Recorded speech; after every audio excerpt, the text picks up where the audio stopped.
भद्रं नो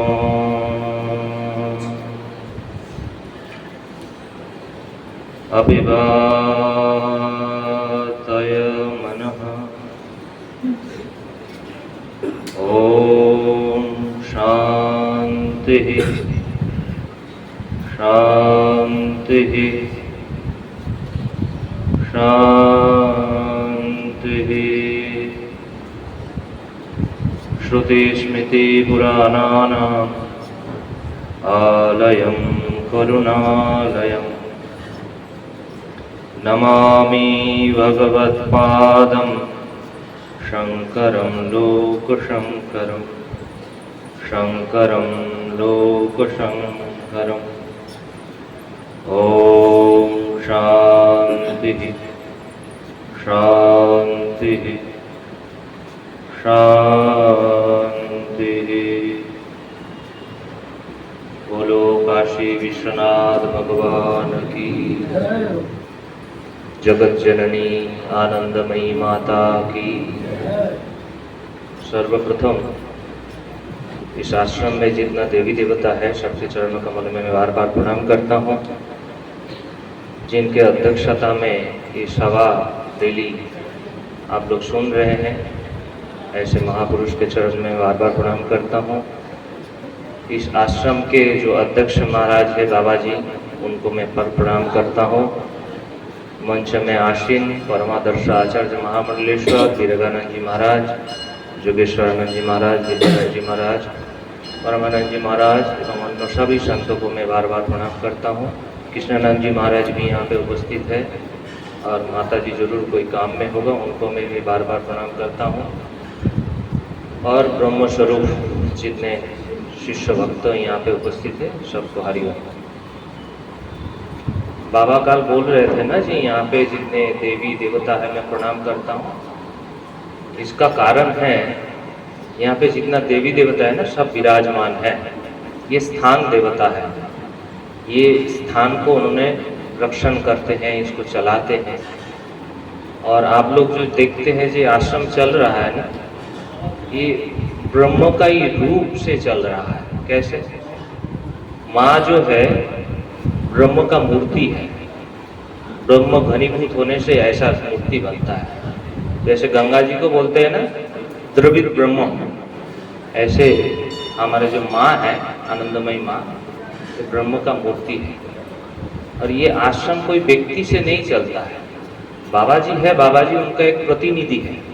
उनके अंदर माँ का ही एक एक अनुभूति, एक एक चिंगारी आता रहता है, स्फुरना आता रहता है, तुम ऐसा करो तब जाके ये काम बनता है। बाबा का मन में आया जो ये हनुमान जी का मूर्ति यहाँ पे लगाओ, सब आदमी वहाँ पे आके पूजन करेंगे, अच्छा होगा।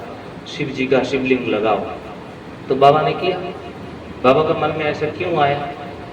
बाबा के अंदर माँ ही प्रेरणा देते हैं, माँ ही कराते हैं। देखिए बाबा जी के बारे में आप लोग कितना जानते हैं हमको पता नहीं, मैं तो थोड़ा सा सुना हूँ। बाबा 40-40 दिन किसी रूम में अकेले बंद हो जाते हैं। क्या करते हैं? साधना करते हैं। आप 2-4 मिनट किसी रूम में अगर आप लोग को बंद कर दिया जाए, यहाँ पे भी बैठे रहना आप लोगों के लिए कठिन हो जाता है। मोबाइल में लगे रहते हैं या दिमाग में कुछ चलता रहता है। बाबा जी 40 दिन 50 दिन ऐसे रूम में बैठ के अपना साधना करते रहते हैं। तो उनको कम मत समझिए, उनके अंदर माँ का ही कोई स्रोत बह रहा है जिसके माध्यम से ये संपूर्ण आश्रम चल रहा है, कार्यक्रम भी चल रहा है।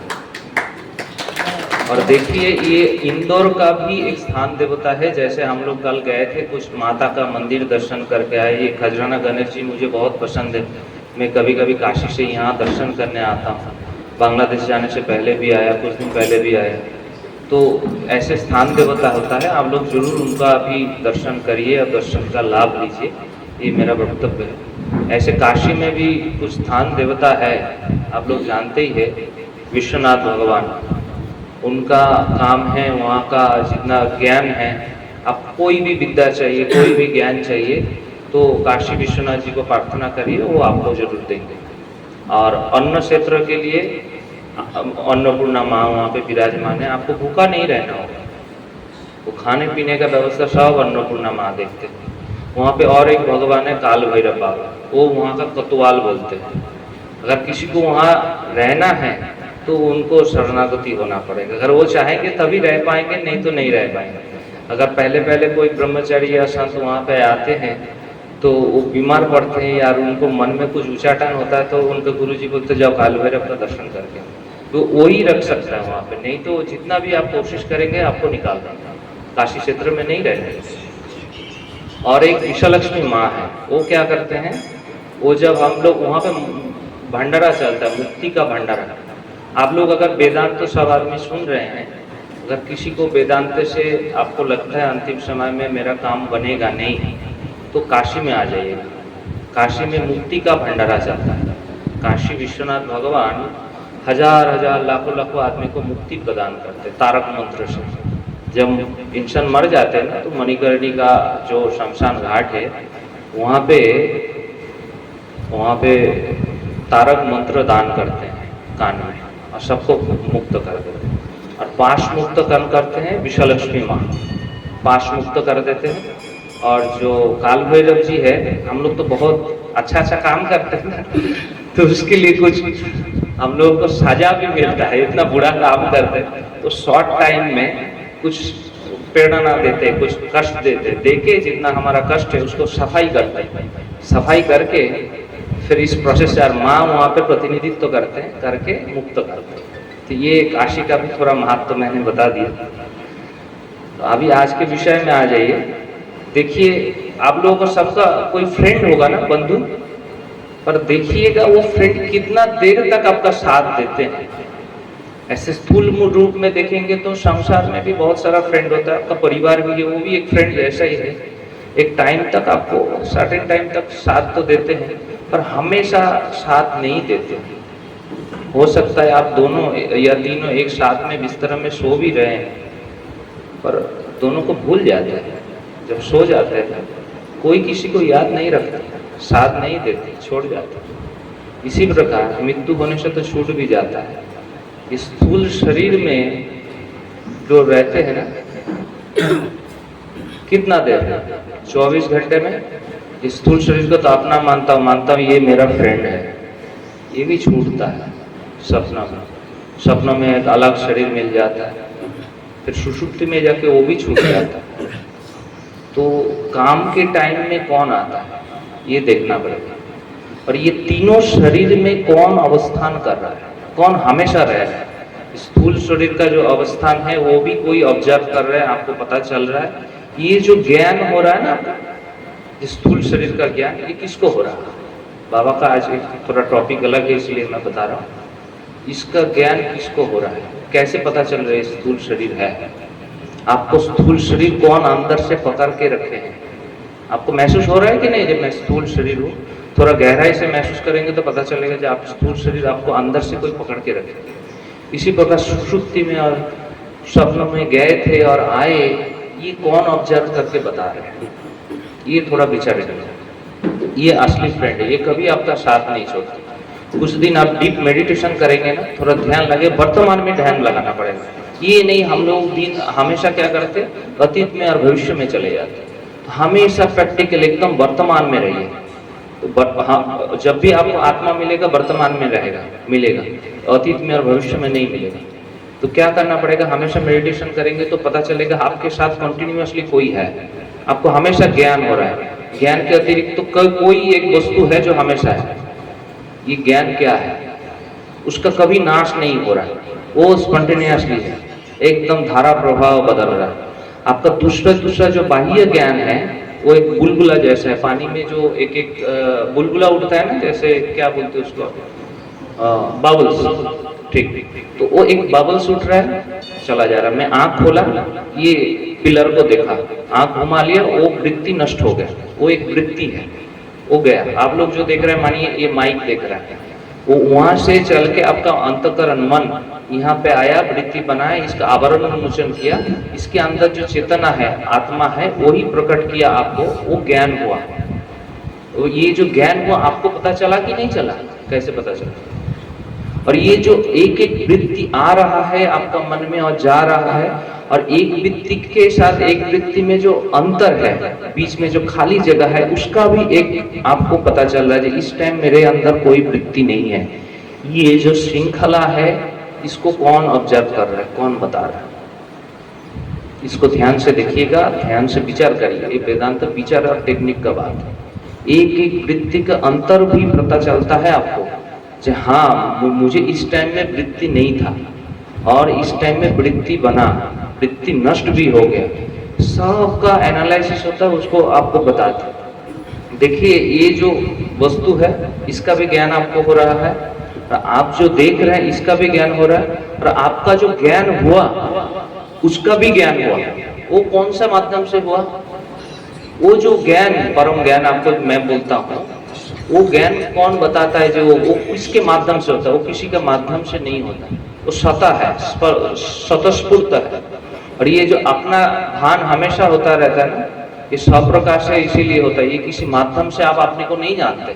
आप नहीं बोल सकते कि मैं कोई प्रमाण से जानता हूँ, प्रत्यक्ष प्रमाण, अनुमान प्रमाण, ऐसा कोई चिंता सोच के भाव ना करके, ये ऐसा कुछ करके आप नहीं जानते स्पॉन्टेनियसली।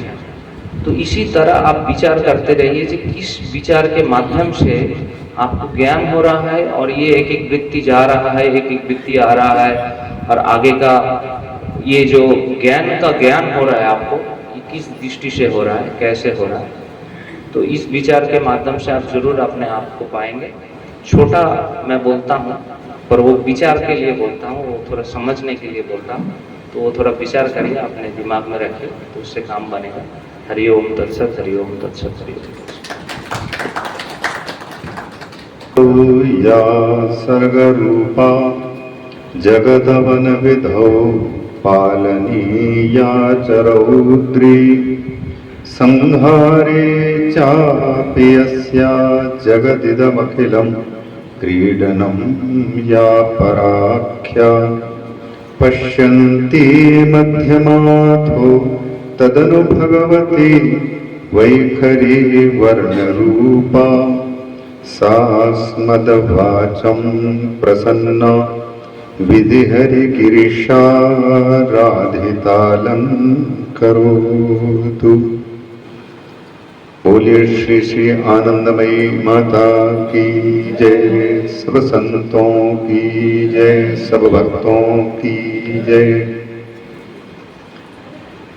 पूज्या राजराजेश्वरी माँ आनंदमयी के पावन चिन्मय स्वरूप को वंदन है।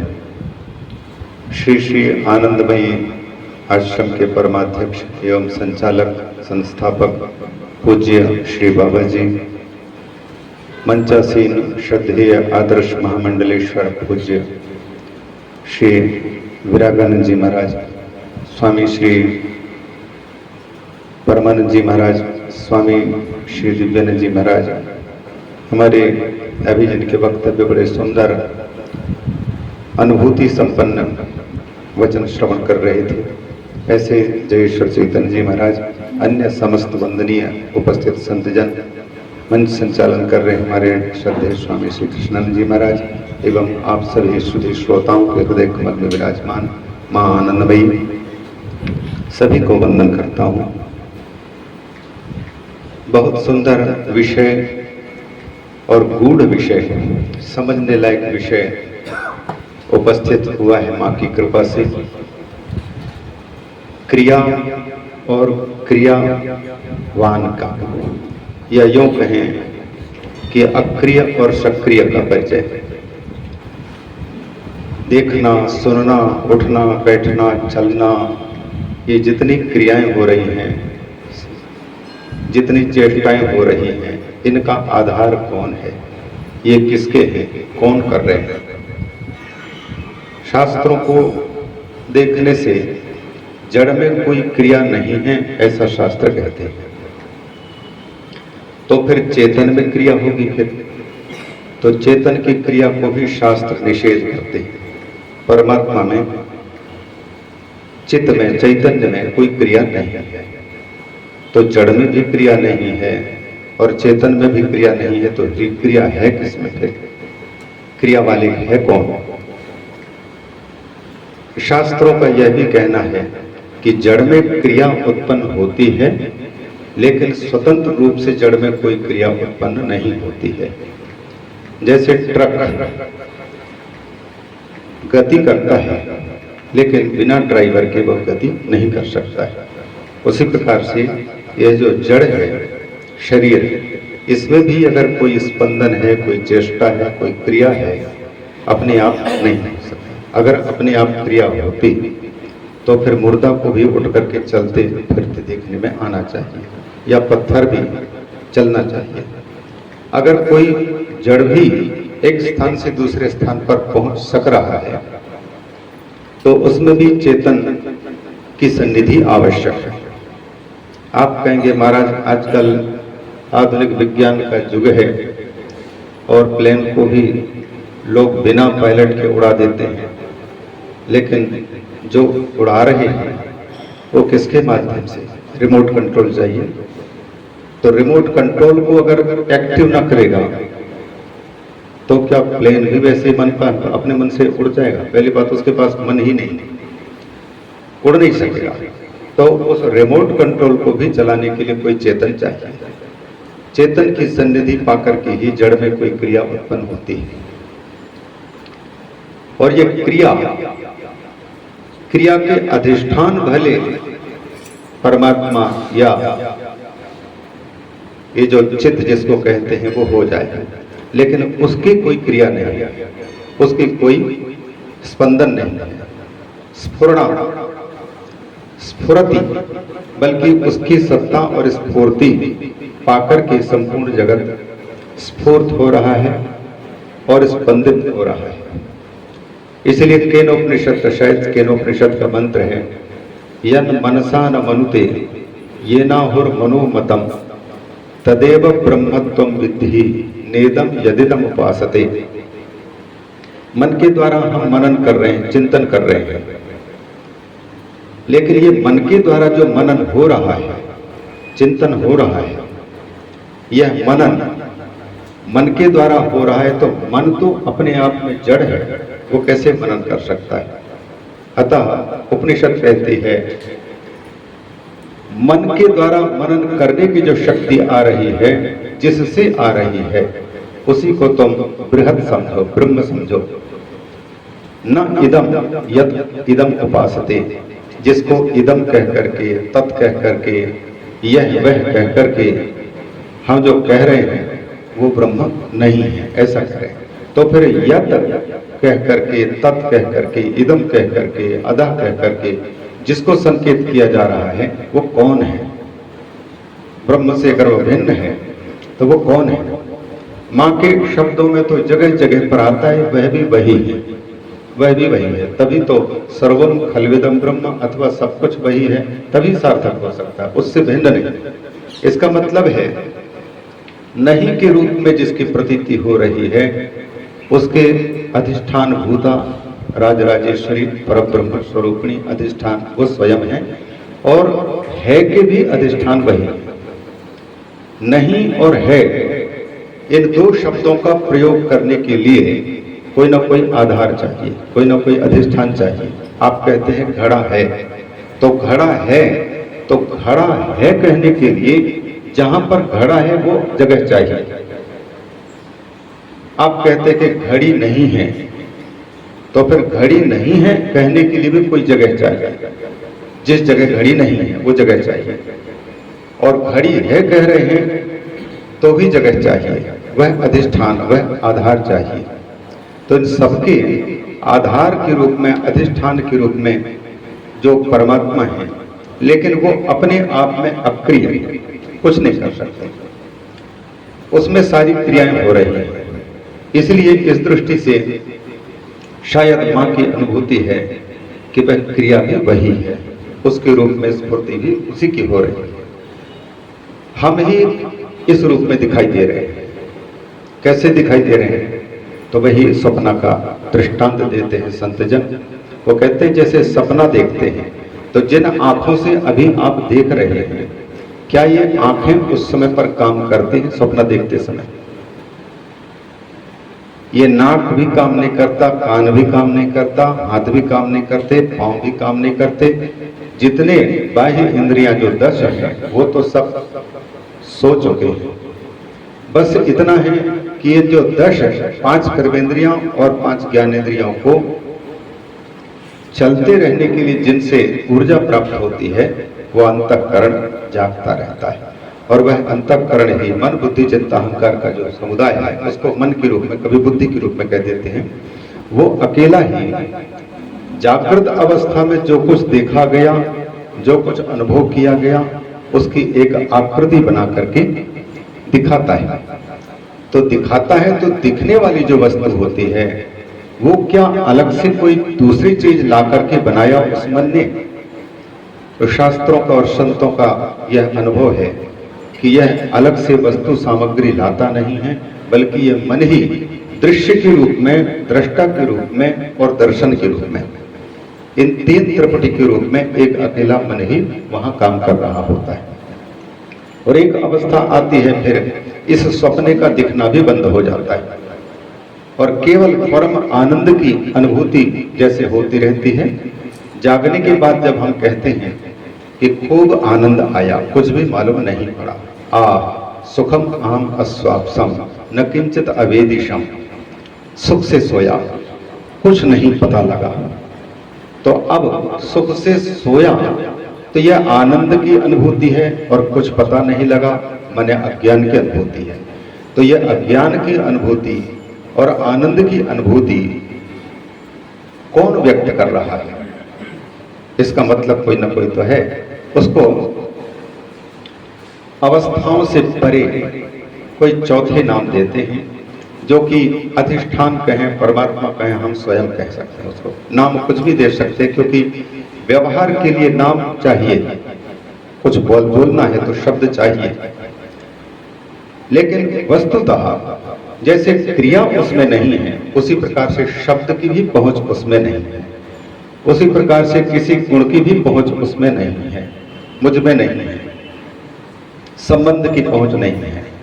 इसलिए उसको कहने के लिए शब्द पहुंच नहीं पाता, लेकिन शब्द पहुंचाता है वहां तक। जैसे ट्रेन हमको एक स्थान से दूसरे स्थान पर पहुंचाता है, लेकिन हमारे घर के दरवाजे पर नहीं खोलता। यहाँ तक आने के लिए हमको स्वयं आना पड़ता है। वैसे ही शब्द, संबंध, क्रिया, जाति, गुण, ये केवल हमारी इंद्रियां जिन जिन चीजों को पकड़ पा रही हैं, उन चीजों के वर्णन करने में ये सहायक है। लेकिन जिसमें न तो कोई जाति है, ब्रह्म की कोई जाति नहीं है, न ब्राह्मण है, न क्षत्रिय है, न शूद्र है, न वृक्ष है, न पशु है, न पक्षी। लेकिन एक और हम यह भी सुनते हैं कि सब कुछ वही है। तो शास्त्र 2 प्रकार से, अभी पर महाराज जी ने अन्वय और व्यतिरेक की बातें की थी। अन्वय की पद्धति से अगर देखते हैं तो जो चीज जानकारी में आ रही है, चाहे आंख की जानकारी में, चाहे कान की जानकारी में, चाहे नाक की जानकारी में, चाहे रसना इंद्रिय की जानकारी में, चाहे वाणी के द्वारा व्यक्त होने वाले के रूप में, चाहे हाथ के द्वारा गृहीत होने वाले और दिए जाने वाले के रूप में, वो सबके सब उसी की स्फुरणा है, उसी की प्रतीति। एक भागवत में बड़ा सुंदर दृष्टांत आया, श्रीमद् भागवत महापुराण के 11वें स्कंद के 13वें अध्याय में, हंसोपाख्यान। ब्रह्मा जी के 4 प्रथम मानस पुत्र सनक, सनंदन, सनातन, सनत कुमार, जब ये बड़े हुए तो बड़े होने लग गए, तो इनको पिताजी ने कहा कि बेटा, जैसे हमने तुमको उत्पन्न किया है उसी प्रकार से तुम भी अन्य संतानों को उत्पन्न करो, क्योंकि जो आदि संकल्प करता है वह पहले एक था और एक ने बहुत होने की कल्पना करके हमें व्यक्त किया और हमें फिर अपने आप का विस्तार करने के लिए लगाया है। एकोहम बहुश्याम। और ये जो एकोहम बहुश्याम है, ये प्रत्येक जीव के अंदर में धागे की भांति समाया हुआ है। इसलिए प्रत्येक जीव एक ही नहीं रहना चाहता है, अनेक होना चाहता है। आम का एक बीज अगर जमीन पर गिरता है, फल, वह फल का बीज भी अगर कहीं पर रहे तो वह भी उग करके लाखों करोड़ों आम के फलों को जन्म देता है। उसके अंदर भी वही संकल्प है, चींटी के अंदर में भी वही संकल्प है, एक वो हम बहुत से मैं एक ही अनेक हो जाऊं। गुरु के रूप में भी रहने वाले वो भी चाहता है कि मैं ही एक अनेक हो जाऊं। तो इस प्रकार से मूल संकल्पकर्ता का जो संकल्प है, उस संकल्प के अनुसार ये कल्प चल रहा है। जारी कल्पना, कल्पना का खेल है, कल्पना ही साकार होकर के प्रकट हो रही। तो उनसे सनक सनंदन से बोला कि तुम बड़े होकर के संतान उत्पन्न करना, पर उन्होंने कह दिया पिताजी हम इस कार्य में प्रवृत्त नहीं होंगे, क्योंकि हम तो यह जानने के लिए और जनाने के लिए जीवन को लगाना चाहते हैं कि हमारा इस शरीर में आना कैसे हुआ, क्यों हुआ है, और इससे अनुभव में आने वाले सुख और दुख जिनको हम छोड़ना चाहते हैं और जिनको ग्रहण करना चाहते हैं, ये ग्रहण करना और छोड़ने के चक्कर में हमको भटकाव ही भटकाव लग रहा है। इसलिए इन सबको जान करके हम इनसे अलग होना चाहते हैं। हम प्रवृत्ति में लगना नहीं चाहते, हम निवृत्ति मार्ग पर चलेंगे। तो इस प्रकार से मना कर दिया, और मना करने के बाद में फिर वो निवृत्ति की साधना में सबसे बस नेति नेति के पद्धति से मैं नहीं, ये नहीं, वो नहीं, वो सबको छोड़ने के रास्ते पर। लेकिन उन्होंने देखा कि जिसको हम छोड़ने की कोशिश कर रहे हैं वो छूटा नहीं जा रहा है, बल्कि वो और पकड़ में आता जा रहा है, और जिसको हम पकड़ना चाहते हैं उसको पकड़ नहीं पा रहे हैं, वो और छूटता जा रहा है। अब ऐसी स्थिति में सनक सनंदन सनातन सनत कुमार इन चारों ने सोचा कि पिताजी हमको जन्म दिए हैं, शायद वही इन प्रश्नों के उत्तर जान सकते हैं। तो पूछा कि पिताजी गुणों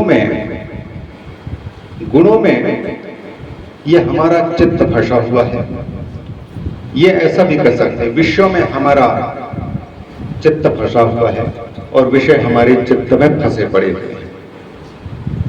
हम इनको अलग करना चाहते हैं लेकिन अलग कर नहीं पा रहे हैं, और जब तक अलग नहीं कर पाएंगे तब तक लौट चलो अपने की ओर, निवृत्ति के रास्ते पर चल पाना बड़ा कठिन है।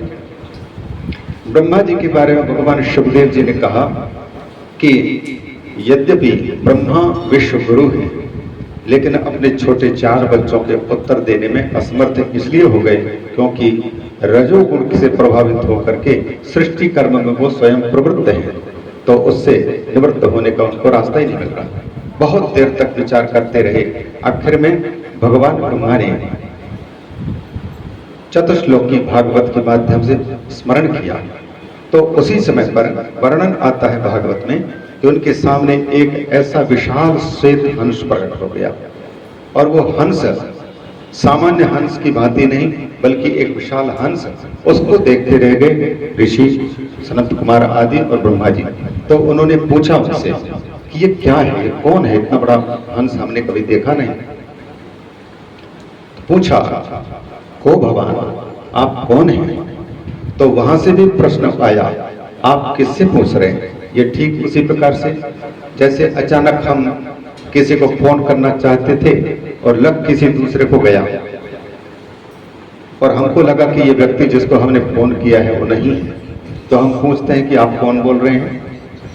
तो वो व्यक्ति भी कहता है आपने किसको फोन लगाया है, तो आपने किसको फोन लगाया, वो पूछता है आप कौन बोल रहे हैं।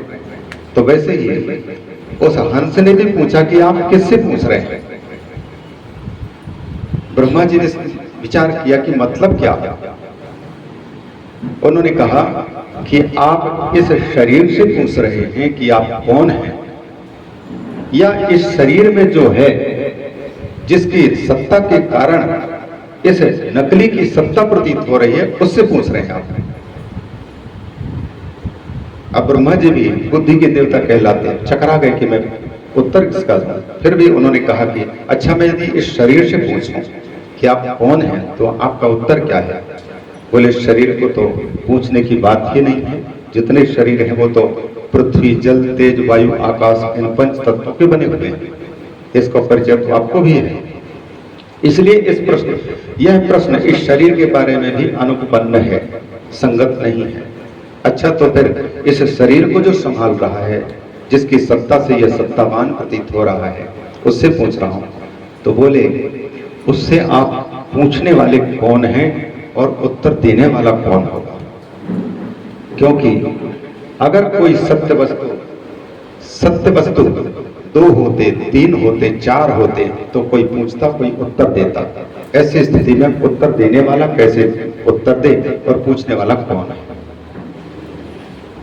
ये सार उपस्थित करके उन्होंने अंत में एक बात यही कह दी, जो कुछ आंख से देखने में आ रहा है, जो कुछ कान से सुनने में आ रहा है शब्दात्मक, जो कुछ वाणी से कहने में आ रहा है, जो कुछ रसना इंद्रिय से स्वाद के रूप में प्रतीत हो रहा है,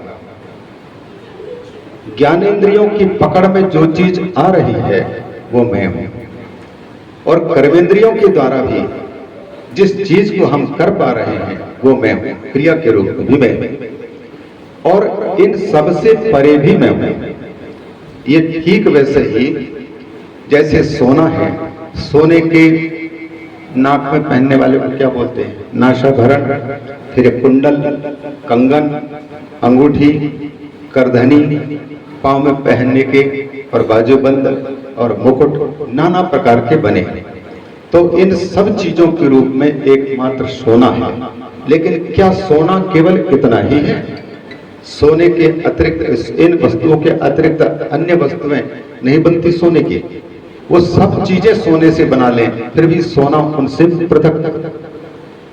तो जिन जिन चीजों के रूप में सोना है उनमें तो सोना अन्वित है, उसका अन्वय है और उससे भी अलग है।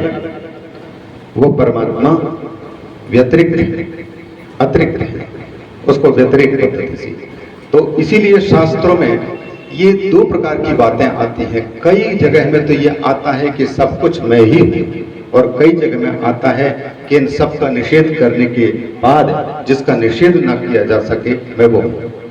इस दृष्टि से अगर हम देखते हैं, मां सबको, क्रिया को भी, कल के प्रसंग में हमने वो भी पढ़ा, 7वें अध्याय में आप लोगों को कभी मिले तो बोले जगत ब्रह्म से अभिन्न है।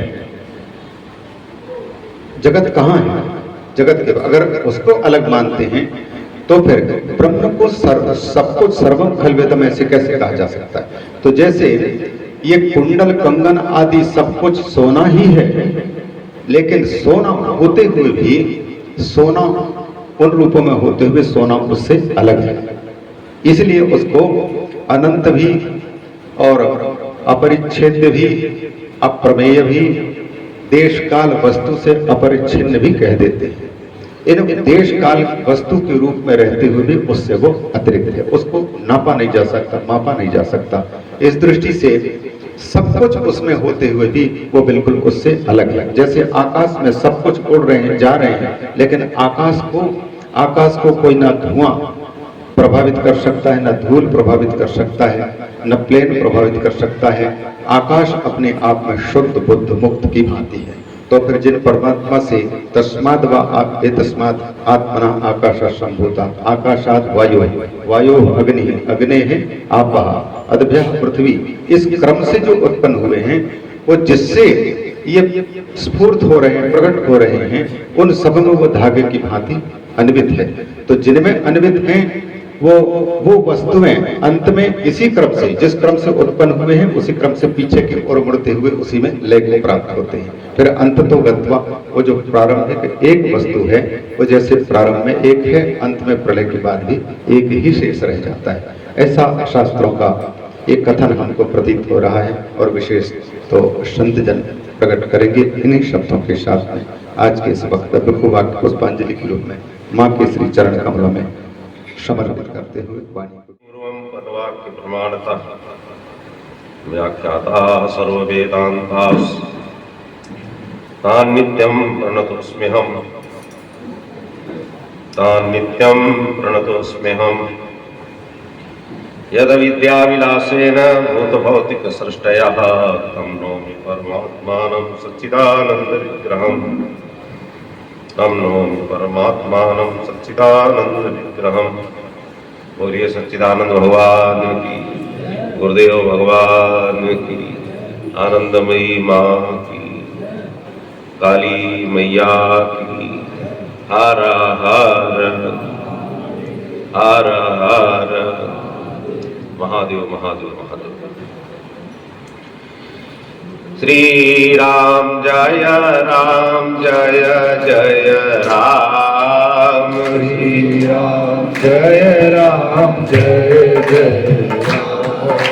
श्री राम जय जय राम। श्री राम जय जय राम। श्री राम जय जय राम। श्री राम जय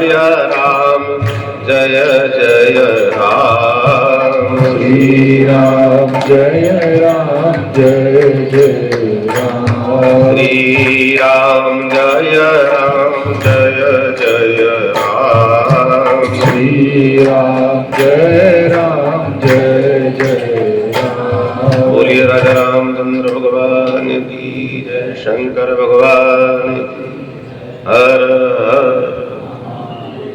महादेव। व्रत स्मरणीय परम पूज्य बाबा जी महाराज एवं मंच पर विराजमान स्वामी योगीश्वरानंद जी, स्वामी जयेश्वर चैतन्य जी, स्वामी दिव्यानंद जी, स्वामी परमानंद जी महाराज एवं हमारे महाराज श्री स्वामी कृष्णानंद जी, स्वामी पूर्णानंद जी एवं अन्य अन्य भक्तगण भक्तिमती माताओं, जैसा कि आप वेदांत के विषय में, वेद का मतलब वेद का निर्णय किसमें, वेदांत का मतलब वेदों का निर्णय किसमें। वेद बहुत बड़ा शब्द राशि है, जैसे वेद शब्द से शब्द राशि भी लिया जाता है। जहां ये कहा जाता है कि वो तो परमात्मा में वेदों की गति नहीं है, वहां वेद शब्द से शब्द राशि लेते, शब्द राशि की गति नहीं, क्योंकि वो लक्षित पदार्थ है, लक्षित किया जाता है, वो शब्द का विषय नहीं बनता है। इसलिए कह देते हैं लोग में, अरे वो तो वेदों से भी ऊपर है, वेद की भी वहां गति नहीं। बात भी सही। वेद का मतलब होता है शब्द राशि। शब्द राशि का मतलब मंत्र राशि, मंत्रों का समुदाय, मंत्रों का पुंज, मंत्रों का भंडार, उसको कहते हैं वेद। तो शब्द का विषय नहीं है, वो लक्षित होता है, लेकिन शब्द के द्वारा ही लक्षित होता है। विषय भी तो नहीं है, लेकिन शब्द से ही लक्षित होता है। जैसे बिजली को, विद्युत को आप देख नहीं सकते, इसलिए वो शब्द का विषय नहीं, लेकिन शब्द से ही। पंखा जिससे चलता है वो विद्युत है, उसको विद्युत कहेंगे, लक्षित करा था। तो इसलिए ऐसा नहीं कि अगर ये कहा गया कि लोक में बोला जाता है कि वो तो वेदों से भी बाहर है, तो ऐसा निंदा भी की गई है। वेद बाह्याश्च, वेद बाह्या जितनी भी कह दिया दृष्टियां हैं वो कुदृष्टियां, वेद बाह्य जितने तर्क हैं वो कुतर्क, वेद बाह्य जितने स्मृतियां हैं वो कुस्मृतियां, निंदा भी की गई है। इसलिए वेद बाह्य भी नहीं है, और वेदों से शक्ति वृत्ति से नहीं जाना जाता है, लक्षणा वृत्ति से जाना जाता है, बोले लक्षित कराया जाता है। इसलिए दोनों बातें यहाँ हमारे स्वामी जी कहते थे, जो वेदांत उसी को समझ में आएगा जो एक साथ दो विरुद्ध बातें समझे। ये भी समझे कि शब्द राशि का विषय नहीं, क्योंकि शब्द से जो बोलते हैं वो सब विषय होता है, पराग होता है, बाहर होता है, प्रत्येक नहीं होता है। प्रत्येक माने अंतरतम नहीं होता, बाहर की चीज होती है। इसलिए दोनों बातें हैं। वेद का जो विषय भी नहीं है, वेदों से ऊपर है, शब्द राशि से परे है। ये तो वाचो निवर्तन्ते अप्राप्य मनसा सा कह भी दिया, जहां से वाणी वापस आ जाती है मन के साथ। और ये भी कह दिया मन से वो दृष्टव्यम, मन के द्वारा ही उसका दर्शन किया जाता है। लेकिन कैसे मन से? जैसे कल आपको बताया गया था, एक प्राकृत मन है। प्राकृत मन है कि मैं अपने को शरीर कहता हूं, कोई पुरुष कहता है, कोई स्त्री कहता है, ये प्राकृत मन है। और मैं पैदा हुआ हूं, मैं बढ़ जाऊंगा, ये भी प्राकृत है। तो संस्कृत कौन है? जब आप वेदांत श्रवण करते हैं, उपनिषद श्रवण करते हैं, गुरुओं का उपदेश श्रवण करते हैं, अरे मैं तो शरीर नहीं हूं, मैं तो आत्मा हूं। और गीता में कहा गया है नैनम छिन्दन्ति शस्त्राणि, अरे आत्मा को शस्त्र काट नहीं सकते, पानी गीला नहीं कर सकता, अग्नि जला नहीं सकती, वायु जो है उसे उड़ा नहीं सकता, ऐसा तत्व मैं आत्मा हूं। ये है संस्कृत, इसको कहते हैं संस्कृत। और नहीं तो सब प्राकृत बुद्धियां, प्राकृत बुद्धि वाले बार बार जन्म मरण के चक्कर में आते रहे। लेकिन जिसके पास संस्कृत बुद्धि हो गई, यही जो संस्कृत बुद्धि बताई जा रही आत्मा की विषय, मैं आत्मा, तो ऐसे संस्कृत तो कह दिया कि मनसो अनुद्रष्टव्यम, तो संस्कृत मन से जाना जाता है। अनुमाने गुरु और शास्त्र के उपदेश से उसका साक्षात्कार किया जाता है। अनुद्रष्टव्यम अनुमाने गुरु और शास्त्र के उपदेश से, द्रष्टव्य माने साक्षात्करणीयम, उसका परमात्मा का साक्षात्कार करना चाहिए। संस्कृत मन से होता है। तो ऐसा हुआ जो तत्व है वो आत्मा आपका स्वरूप है। रोज रोज यही बताया जाता है कि क्यों कैसे ये जो बुद्धि, क्योंकि ये बुद्धि प्राकृत है, और प्राकृत ही नहीं बल्कि प्रकृति के साथ साथ ये विकृत भी हो गई है, विकृत भी हो गई। काम क्रोध लोभ मोहा कह दिया ना, काम क्रोध लोभ मोहा देहे तिष्ठन्ति तस्करा हरन्ति ज्ञान रत्नानि तस्मात् जागृहि जागृहि। एक केवल प्राकृत ही नहीं है, प्रकृति का काम है विकार।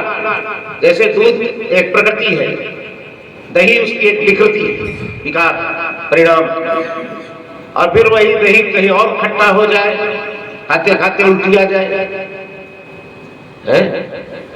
इतना खट्टा खराब हो गया तो विकृति।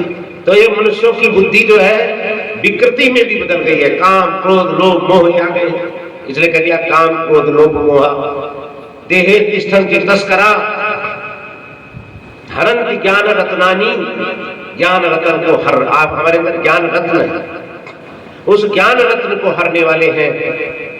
और ज्ञान रत्न जब रहेगा ही नहीं तो क्या होगा, अनेक आशाएं बन जाएगी, अनेक तृष्णाएं बन जाएगी। आशायाम बद्धते लोका कर्मणा परिबद्धते आयु क्षयम न जानाति तस्मात् जागृति जागृति। जब हमारे पास ज्ञान नहीं होगा, विज्ञान नहीं होगा, तो हमें तृप्ति नहीं मिलेगी। गीता में कहते हैं कि ज्ञान विज्ञान तृप्त आत्मा, ज्ञान विज्ञान से आपको तृप्त होना चाहिए। इसलिए ये ज्ञान योग कैसा है, सुसुखम अविनाशी। तो ऐसा जो ये ज्ञान योग है, तो इसको हमको काम क्रोध लोभ मोह जो है, इस ज्ञान अज्ञान से हम संसार की आशाओं में, संसार के पदार्थों में सुख मान रहे हैं, भ्रम से है, वहां सुख नहीं, भ्रम से। जैसे मृग जो है कस्तूरी है तो उसके नाभि में, लेकिन वो बाहर देख उसकी गंध आ रही तो समझ रहा बाहर है।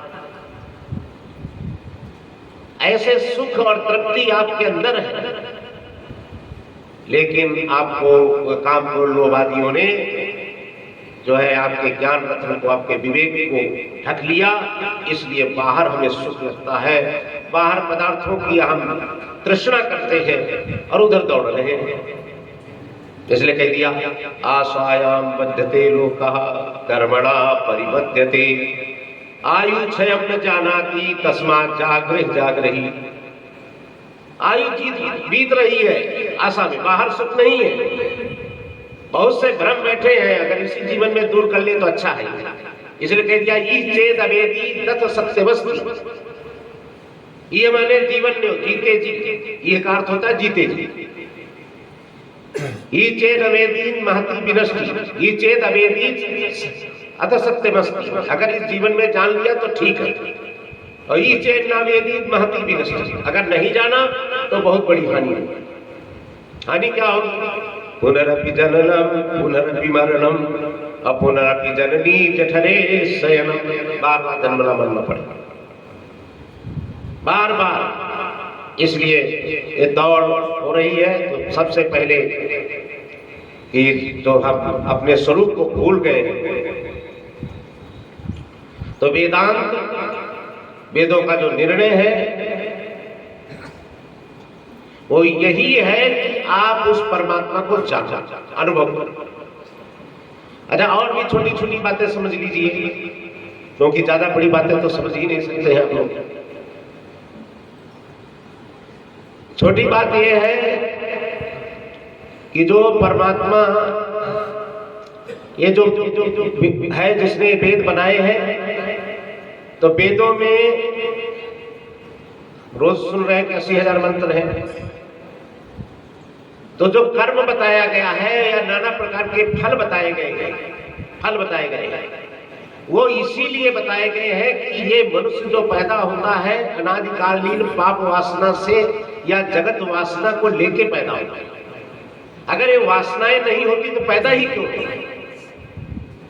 भगवान की भक्ति की होती पिछले जन्म में तो पैदा ही क्यों होगा? भक्ति नहीं की इसलिए पैदा होगा। इसलिए कह दिया ना कि दशाश्वमेधी पुनरेति जन्म कृष्ण प्रणामी न पुनर्भवाय। भक्ति नहीं पूरी हुई है इसलिए हम लोग संसार में पैदा हुए। तो अनादि वासना के कारण, अनेक जड़ता के कारण ये जीव पैदा हुआ है, जड़ता के कारण। तो इसमें आलस्य बैठा है, इसमें भोग वासना बैठी है। ये सच है, सबके अंदर अनुभव करिए। भोग वासना बैठी है, आलस्य बैठा है, करना नहीं चाहता, भोग भोगना चाहता है। तो शास्त्र कहता है तुम्हें ये फल मिलेगा, ये फल मिलेगा। फल में तात्पर्य नहीं है वेदों का बताने में। जैसे आप अपने बच्चे को कहते हो विद्यालय जाओ, आओगे तो तुमको हम खीर खिलाएंगे, या ये चीज देंगे, कपड़ा देंगे, ये देंगे। पास हो जाओगे तो स्कूटर देंगे, स्कूटी देंगे खरीद के, कार दे देंगे। लालच दिया ऐसे, क्योंकि विद्यार्थी आपका बालक पढ़े, इसलिए लालच देता है। तो वेद भी इसलिए लालच देता है कि आप वैदिक कर्मों में लग जाए। उसका तात्पर्य नहीं है कि स्वर्ग में भोगते रहेगा, स्वर्ग के भोग में तात्पर्य नहीं है। तात्पर्य है आप कर्मठ बने, आप वैदिक बने। अगर ना मन माने तो चलो स्वर्ग भी प्राप्त कर ले, लेकिन कब तक प्राप्त करेंगे? एक बार करेंगे, 100 बार करेंगे, बाद एक दिन विवेक होगा कि स्वर्ग में भी जाके वापस आना पड़ता है। इसलिए स्वर्ग भी हमारा प्राप्त नहीं है, हमारा लक्ष्य नहीं है। हमारा लक्ष्य तो नित्य है। और जब ऐसे आपके अंदर अनेक जन्मों के परिणाम स्वरूप कर्म करते करते वैदिक वैराग्य होगा, तब आप पहले सकाम में लगे थे, फिर निष्काम में लगे। तो वेद का तात्पर्य भी छोटी बात है, लेकिन पकड़ लीजिए। पहले सकाम में लगे थे, तब निष्काम में लग जाएंगे। और जब निष्काम में लग जाएंगे तब आपके अंदर विवेक होगा। आत्मा सत्य है, जगत मिथ्या, जगत अनात्मा। आत्मा नित्य है, जगत अनित्य है। तब आपके अंदर वैराग्य हो जाएगा। अरे क्यों संसार के तुच्छ पदार्थों को हम चाहें? पहले तो खूब अनेकों बार स्वर्ग गए, अनेकों बार धरती पर आए, लेकिन अंत में निष्काम कर्म में जब लग जाएंगे तो आपके अंदर विवेक होगा, वैराग्य होगा, मूर्छा होगी। तो वेदों का कर्म कांड का भी यही प्रयोजन है। इसलिए भगवान गीता में कहते हैं कि भक्तों को चाहिए कि कभी भ्रम न पैदा करें, लोगों को कर्म करे और करावे। क्यों? चलो तो आप तो भव सागर पार हो गए, लेकिन जो डूब रहे उनके लिए क्या सहारा? जिनकी बुद्धि हमें भोग और तृष्णा से सनी हुई है, उनको क्या सहारा? उनके लिए निष्काम कर्मयोग ही पहले करना होगा। तो इसलिए कर्म का भी तात्पर्य, उपासना का भी यही तात्पर्य है, कैसे आपका चित्त शुद्ध हो। और ज्ञान तो अपने स्वरूप को बतलाता ही है। तो ये सब बातें छोटी छोटी, इसलिए कर्म में हमेशा लगना चाहिए और हमेशा भगवदर्थ कर्म करते रहना चाहिए, आलस नहीं होना चाहिए। कहते हैं जो कर्मयोगी सच्चा होता है ना, वो जीवन में अंतिम काल में ही 2-4 घंटे भले कर्म उससे छूटता हो, नहीं तो छूटता नहीं है। और वो कभी भी अनुत्साहित नहीं होता। बात मरते समय ही कुछ साथ पहले छूटे, नहीं तो छूटता है। और भगवदर्थ लगा रहे, निष्काम करें। तो चलिए, अब महाराज जी ने कहा था, नहीं तो कहेंगे वो विषय बोले नहीं। वो कहते हैं बात भी सही। अच्छा, आप जिंदगी अभी तक क्या कहते हैं? पुरुष लोग क्या कहते हैं? मैं पुरुष हूं, यही तो कहते हो। शरीर को लेके ही तो कहते हो। अच्छा, माताएं क्या कहती हैं? मैं स्त्री हूं, यही तो दिमाग में आ रहा है ना 24 घंटे। पुरुषों को आ रहा है, मैं पुरुष हूं। ये क्यों आ रहा है? क्योंकि मुझे अपने सच्चिदानंद स्वरूप का बोध नहीं है, इसलिए ये आ रहा है। तो इस बुद्धि की मैं देखना, ध्यान देना, मैं शरीर हूं, ये जो बुद्धि आ रही है ना, चाहे माता शरीर चाहे पिता शरीर हो, इसके पीछे कारण क्या है? अपने स्वरूप का अज्ञान। मैं अपने को नहीं जानता। इसके कारण, इसके पीछे क्या है? भ्रम। तो ये किसको भ्रम हो रहा है? पूछा जाए, किसको हो रहा है? शरीर को कि मन को? कि बुद्धि है? जैसे महाराज जी ने बताया कि अंतःकरण से ही आरोपित होता है। तो ये भ्रम किसका पीछे सबसे कौन है? तो एक तो है, इसके सबसे पीछे है आत्मा। सबसे पीछे समझ लो आत्मा। और फिर आत्मा के साथ जुड़ा हुआ माया, ठीक है, माया। और फिर माया से जुड़ा हुआ अनेक हम लोगों के जो मन बुद्धि है, सबकी अनंत मन बुद्धि है। एक दो जीव तो है नहीं, अनंत मन बुद्धि। तो सबसे पहले परमात्मा, फिर परमात्मा के साथ जुड़ी हुई भगवती देवी माया। हो गया ना? माया है, भगवती ही है। क्योंकि उससे थोड़ा भी अगर आप उसकी निंदा करोगे तो 84 लाख में भेज देंगे। समझ आई बात? इसलिए उसको भगवती कहिए। वो भगवती देवी माया उसके साथ, और उससे फिर जुड़ी हुए कौन है? ये हम लोगों के नाना प्रकार के मन बुद्धि अनंत जीव है कि नहीं है? ये साफ गणित लगी कि नहीं लगी? तो यदि हमें उस परमात्मा का अनुभव नहीं है तो माया का प्रभाव हम पर है। माया का कार्य अंतःकरण का प्रभाव हम पर है, ठीक है ना? अंतःकरण पर है। और अंतःकरण के कारण हम अपने को कहते हैं मैं पुरुष हूं, मैं स्त्री हूं। तभी तो कहते हैं। मन न हो तो कहोगे? सर मरा हुआ शरीर पड़ा है, कहता है मैं स्त्री हूं। मकान खड़ा है, कहता है मेरा है, नहीं कहता। इसका मतलब अंतःकरण से कहता है। अंतःकरण के पीछे क्या है? माया। माया के पीछे क्या है? परमात्मा। तो अंतःकरण से कह रहा है। लेकिन ये अंतःकरण, ये मन कैसा मन है आपका? बोलो बोलो बोलो, कैसा मन है? बोलिए कोई, कैसा मन है? अगर आपको 2 बजे तक यहाँ सुनाया जाए तो कैसा मन कहेगा? यही कहेगा ना, भूख लगी है? तो मन कैसा होगा? बोलो, भूख वाला होगा कि नहीं होगा? भूख वाला मन होगा। और हम अपने को कह रहे हैं मैं पुरुष हूं, स्त्री हूं, तो ये मन कैसा है? ये मन है माया वाला, ठीक है ना? अब बिना परमात्मा की शक्ति से ये शक्ति बोलने की आएगी नहीं। बिना परमात्मा की शक्ति से मन हमारा आएगा नहीं, क्रिया करेगा नहीं। तो इसके साथ अंतःकरण के साथ, मन के साथ माया है, और माया के पीछे परमात्मा है। आप समझ में आ गए कि नहीं? लेकिन माया है, अंतःकरण है, और उसके पीछे परमात्मा है। इसलिए मैं अपने, सब लोग अपने को कहते हैं मैं पुरुष हूं, मैं मरूंगा। महाराज जी ने कहा कि ये कौन कहता है कि मैं ब्रह्म हूं? तो जो मन बुद्धि, और मन बुद्धि के पीछे पड़ा माया, और माया के साथ जुड़ा हुआ परमात्मा, परमात्मा नहीं कहता। समझ में आएगा ये बात ना? क्यों नहीं कहता? उसमें कहा है अचलो ही हम सनातना, वो तो अचल है, उसमें कहने की गति ही नहीं, वो अचल है, उसमें कोई क्रिया है ही नहीं। तो कौन कहता है? माया। माया भी नहीं कहती। माया यद्यपि उस परमात्मा से सक्रिय है, चलायमान होती है। जैसे चुंबक से लोहा चलता है, ऐसे परमात्मा की शक्ति से माया चलायमान है। आगे बात सुना? और माया के चलने से आपका अंतःकरण, सबके अंतःकरण चलायमान हो रहे हैं। लेकिन ये चलने वाले अंतःकरण जो है, उस परमात्मा के अज्ञान के कारण अपने को कहते हैं, कोई कहता मैं पुरुष हूं, कोई कहता मैं स्त्री हूं, कुत्ता कहता मैं, बोलता तो नहीं है लेकिन अनुभव करता है मैं एक प्रकार का ऐसा, बैल अपने प्रकार का अनुभव करता है, शेर अपने प्रकार का अनुभव करता है। आगे बात ना? तो ये जो अनुभूति किसको हो रही है? अंतःकरण को हो रही है। लेकिन अंतःकरण जड़ है, तो इसलिए हमारे शास्त्रों ने कहा कि अंतःकरण में पड़ा हुआ जो चैतन्य है, चिदाभास है, उसको बोले गुरुदेव भगवान। ये चिदाभास को, और इसी चिदाभास को जब विवेक होगा, अभी अविवेक के कारण ऐसा कह रहा है, लेकिन जब विवेक इसी को होगा अंतःकरण में चिदाभास को, अंतःकरण में ही होगा, सुन करके गुरुओं से, जैसे इस सत्संग में कि नहीं, जैसे हम अपने को पुरुष कहते हैं, स्त्री कहते हैं, और जब सत्संग में विवेक होगा कि नहीं, मैं पुरुष भी नहीं, मैं स्त्री भी नहीं, मैं तो वही हूँ परमात्मा का स्वरूप। यद्यप बोल रहा हूँ शरीर में, ध्यान देना, यद्यप बोल रहा हूँ मन से, यद्यप बोल रहा हूँ वाणी से, यद्यप बोल रहा हूँ जो है माया भी हमारे साथ जुड़ी है, लेकिन हमारा बोलना विवेक युक्त हो रहा है। गुरुओं के उपदेश से, शास्त्र के उपदेश से हम उस परमात्मा को लक्षित करके बोल रहे हैं कि मैं वो हूँ, ये नहीं। आप समझ आ गई कि नहीं आ रही?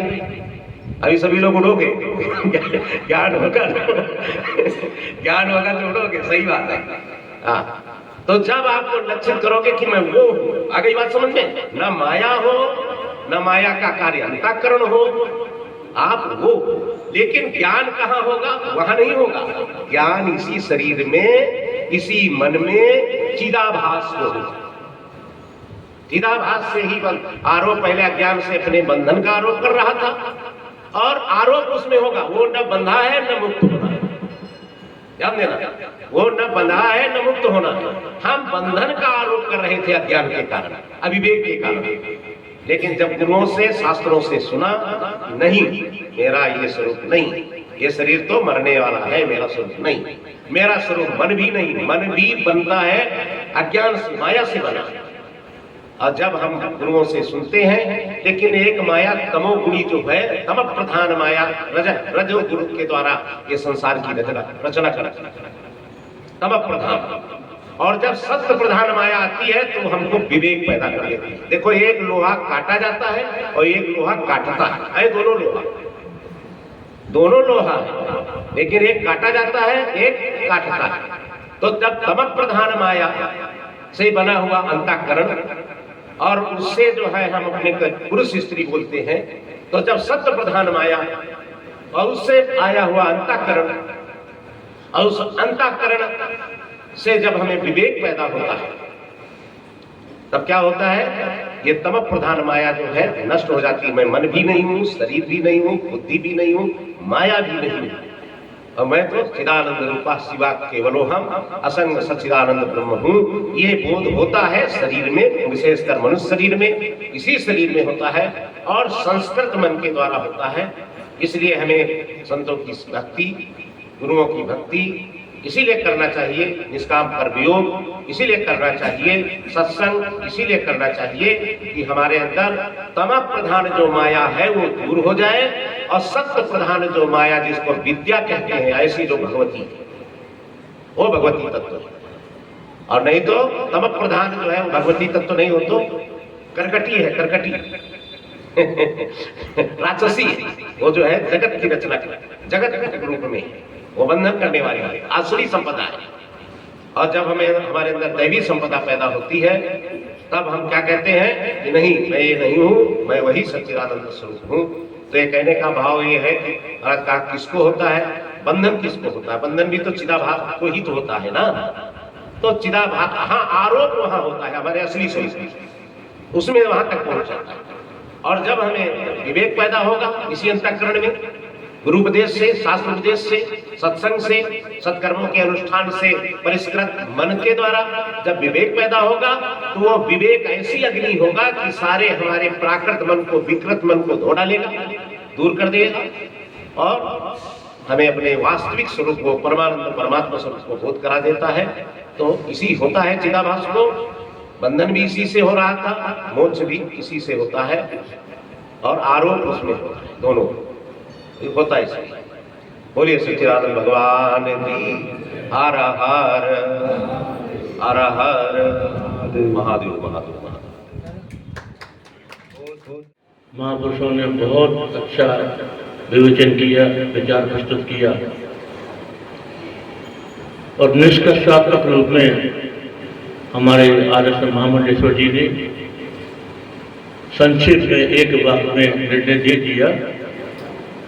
चिदाभास, चिदाभास को बंधन है, चिदाभास की मुक्ति है, चिदाभास को अज्ञान है, चिदाभास को ज्ञान है। जो आत्मा है वो तो नित्य मुक्त है, ना उसका बंधन है ना उसकी मुक्ति है, और ऐसे ही आत्मा हम है। तो बहुत बहुत आभार सभी महापुरुषों का, बहुत अच्छा विचार प्रस्तुत किया।